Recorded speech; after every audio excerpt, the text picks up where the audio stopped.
the biggest story of the week has to be the game we saw in the early window. Washington Commanders, Philadelphia Eagles.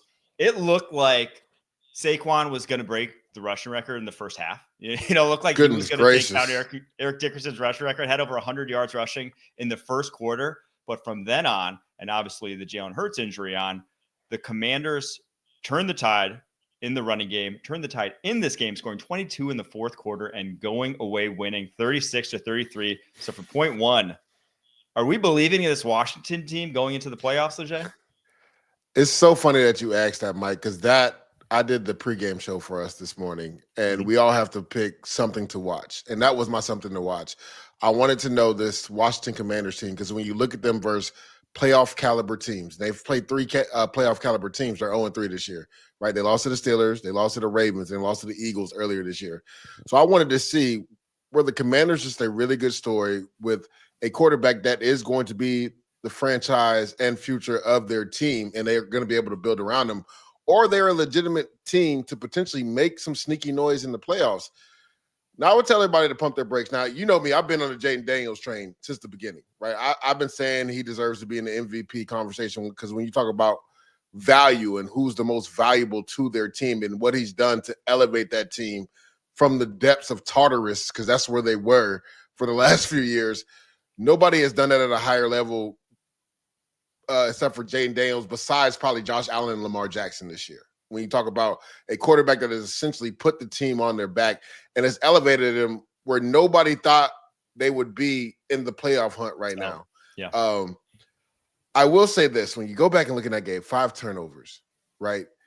If Jalen Hurts is playing in that game, and again, take this with a grain of salt. If Jalen Hurts is playing in that game, I think that's a boat racing. I don't even think the game is close. Right, I believe the Commanders were in that game because Kenny Pickett was the quarterback. And in those scenarios where it's 3rd and 1, where they could tush push, they didn't do that because Jalen Hurts wasn't in the game. Right, that would eat more clock off. Right, that would also keep them on the field. Right, sustain drives. Those are the things that Jalen Hurts and shows you the value he is to this team. Now, I still believe, to me, Saquon is the most valuable. And you talked about it, right? In that first quarter, he looked like it. Right, like when Kenny Pickett came in the game, he ripped off a 60-something yard run, and everybody's like, "Oh, he's gonna break the record today!" Like this is a Saquon Barkley game. I do want to give some kudos to the Commanders, 100%. To have 5 turnovers and to have Jaden Daniels have 5 touchdown passes, and it always seemed grim for them. But with Jaden Daniels, you always have an opportunity. For him to, every time that they needed an answer, for him to show up, whether it was the 4th and 10 or 4th and 11, I believe it was, and he made Jalen Carter miss in the middle of the field and picked up the first down, whether it was earlier in the game where it's 4th and 4, and he does just enough to make a defender miss on the outside and dive forward for a first down. He just elevates his game at those crucial clutch moments. That's what Jaden Daniels does. So, again, I don't know if this game gives me any confidence that they could actually make some true noise. Because like I said, 5 turnovers. If Jalen Hurts is playing in that game, I think they get mud stomped. And again, no disrespect to the Commanders. I love what they've done. I think they've done an amazing job turning over this roster. Adam Peters has done a magnificent job. I think the trade for Lattimore was amazing. And he actually went down with another hamstring injury today too. So we'll see what his status is going forward. But I don't know if they're a team that's going to actually make noise in the playoffs. I think they're a year away still.